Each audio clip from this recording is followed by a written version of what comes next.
Cloton s'est imposé ce soir chez son voisin, les Getseka Lions, sur le score de 2-1 en compagnie de Philippe Michael DeVos, le leader des pointeurs de Swiss League, et le défenseur Dalton Dan Weiskopf. Dan, on va dire que Cloton a commencé le match en ouvrant le score un petit peu contre le cours du jeu. On va revoir cette première réussite.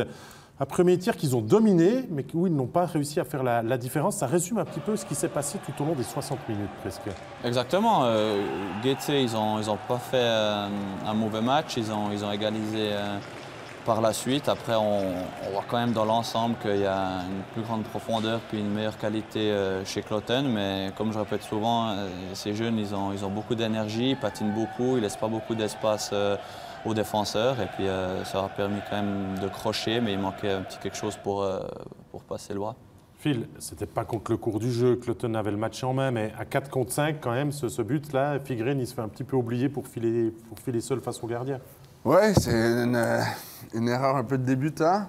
Il faut donner crédit aussi à Nifler, qui a fait une excellente passe, mais je pense que Getse n'a pas démérité. Sans Bachmann ce soir, qui est pour moi un excellent joueur, un des meilleurs de ce championnat. Ils ont tout donné, ils ont joué avec le cœur.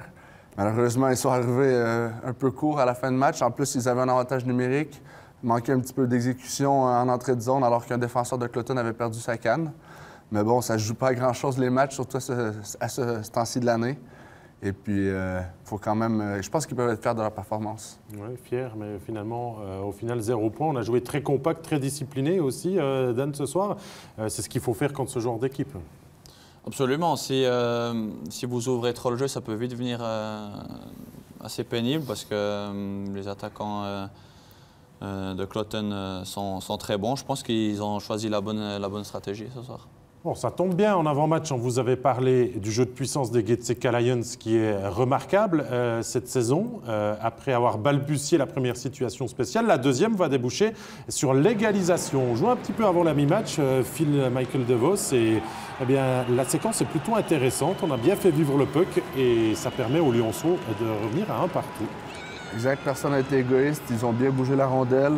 La clé a souvent l'avantage numérique, comme on peut le voir ici. Un joueur devant le filet. Le défenseur qui essaie de bloquer le shoot, incapable, masque le gardien et puis le but suit.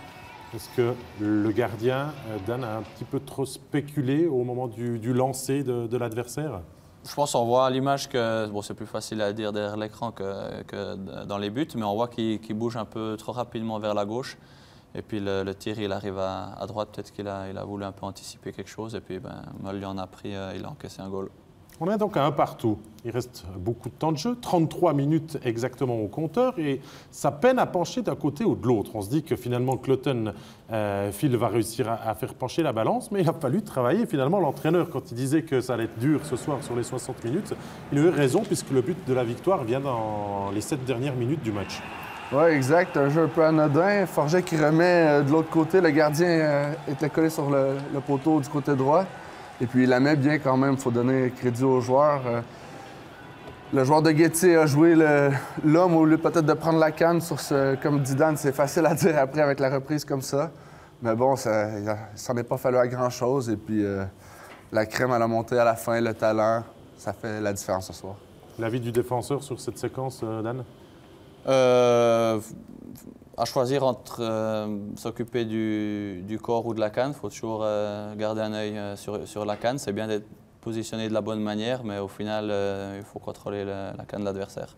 Oui, Getseka Lions ont encore essayé en fin de rencontre, sortie du gardien, situation spéciale, mais on n'a pas eu l'étincelle gagnante, Phil, pour pouvoir encore s'accorder du temps supplémentaire ce soir. Oui, exact. Ça aurait été pas mal. Nous, on a parlé, on aurait bien aimé. Malheureusement, c'est pas arrivé, mais Dan, lui, aurait adoré. Malheureusement, non. Mais oui, c'est un peu dommage parce que je pense qu'ils auraient mérité un point ce soir. Ils n'ont pas dominé dans le jeu, mais ils ont quand même eu quelque chose à marquer. Et puis, ouais, une victoire de Cloton en prolongation aurait peut-être été un peu plus juste pour Getse ce soir. Notre commentateur, Dan, nous disait que ça faisait plus de 10 tirs qu'ils n'avaient pas trouvé la clé pour marquer contre Cloton. Alors, on a quand même un petit sentiment d'énervement quand on vient perdre de cette manière, quand on est joueur de Getseka. Oui, c'est sûr. Comme on dit, ils ont beaucoup travaillé, ils ont fait beaucoup de bonnes choses. Après, ça joue de perdre 3 points, mais avec juste un goal d'écart, c'est pas très bien payé. Alors, il y a eu 3 buts ce soir, un match assez serré et tendu jusqu'à la fin. Il est donc l'heure de vous présenter notre MVP.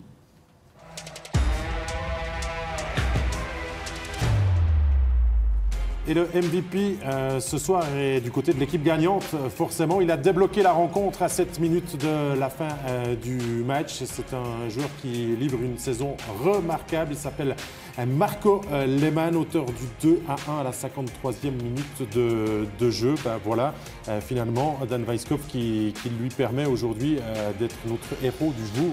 Il fallait un buteur dans ces dernières minutes, c'est tombé sur lui. Bah ouais, il permet à Cloton de gagner le match. Et puis dans l'ensemble, il a fait aussi une bonne partie.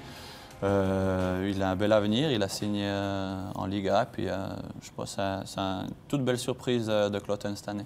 Ouais, c'est un joueur, Phil, que vous affrontez, qui est ailier de 4e bloc, qui peut jouer un petit peu plus haut et mieux aussi. Il a 27 points déjà cette saison et la chance lui est donnée justement d'aller goûter à la National League.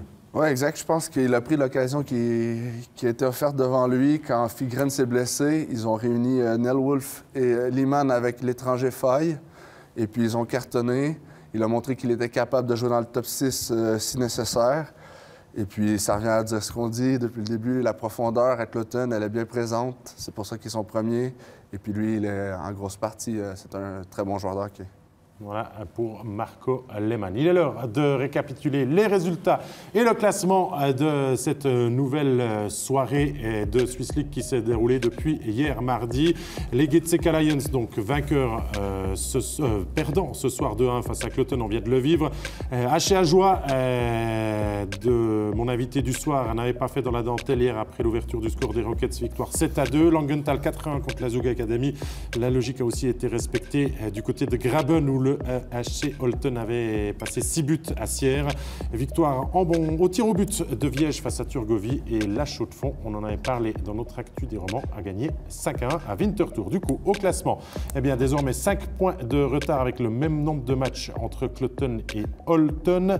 Et les Getseka Lions eh bien, passent derrière la Chaux-de-Fonds dans la systématique avec les points égaux et le même nombre de matchs.